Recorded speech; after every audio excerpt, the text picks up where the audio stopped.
ಏಯ್ ಯಾರು ನೀನು? ಎಲ್ಲಿ ಕರ್ಕೊಂಡು ಹೋಗ್ತಾ ಇದೀಯಾ?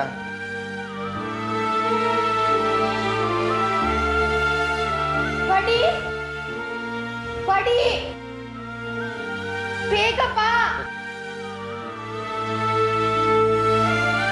ರಾಣಿ, ಇವನ್ ಯಾಕೆ ಕರ್ಕೊಂಡ್ ಬಂದೆ?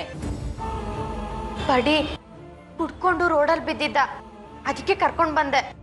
ಅಲ್ವೇ, ಇವನು ನಿನ್ನ ಲೈಫ್ ನಿಂದಾನೇ ದೂರ ಮಾಡಿದಾನೆ. ಇವನ್ ಯಾಕೆ ಮನೆ ಕರ್ಕೊಂಡ್ ಬರಕ್ ಹೋದೆ? ಏನ್ ಬಡಿ ನೀನು ಈ ರೀತಿ ಮಾತಾಡ್ತಿದ್ಯಲ್ಲ?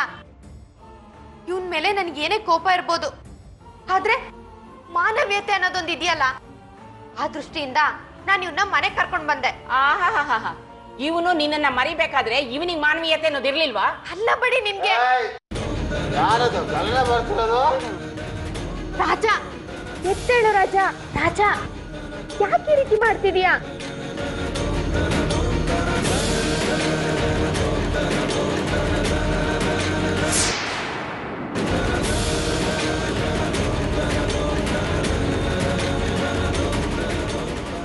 ಏ ಸುಚನ್, ನೀನಾ? ಏನು ಮಗ, ಎಲ್ಲ ಗೊತ್ತಿದ್ದು ಈ ರೀತಿ ಮಾತಾಡ್ತಿದ್ಯಾ?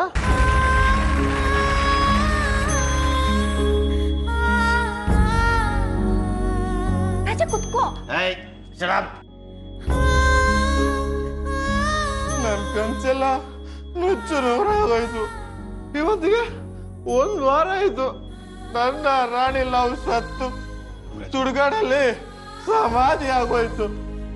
ಅವಳ ಪ್ರೀತಿನ ಒಪ್ಕೊಂಡು ನನ್ ಮನ್ಸಾರೆ ಇಷ್ಟಪಟ್ಟು ಅವಳ ಕತ್ತಿಗೆ ಸರ ಹಾಕ್ದೆ. ಪ್ರತಿಯೊಂದು ಕ್ಷಣನು ಅವಳೇ ನನ್ನ ಹೆಂಡತಿ ಅಂತ ಅಂದ್ಕೊಂಡೆ.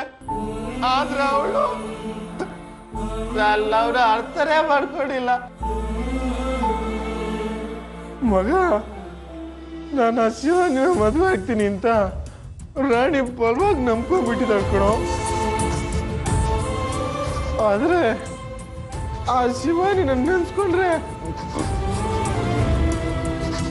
ನಂಗೆ vomit ಬಂದಂಗಾಗುತ್ತೋ.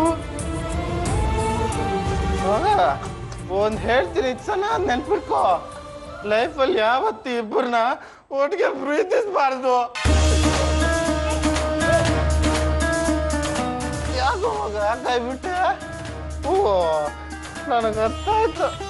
You're confused. I can understand. You're confused. ತುಂಬಾ ಕನ್ಫ್ಯೂಸ್ ಆಗ್ಬೇಡ ಮಗ. ನೀನ್ ಅನ್ಕೊಂಡಿರೋ ಹಾಗೆ ಇಬ್ರು ಹುಡುಗಿರಲ್ಲ. ಒಂದು ನಮ್ಮ ಅತ್ತೆ, ಇನ್ನೊಂದು ನನ್ ಮನ್ಸಾರ ಇಷ್ಟಪಟ್ಟಿರೋ ನನ್ನ ಹುಡುಗಿ ರಾಣಿ ಕಣೋ.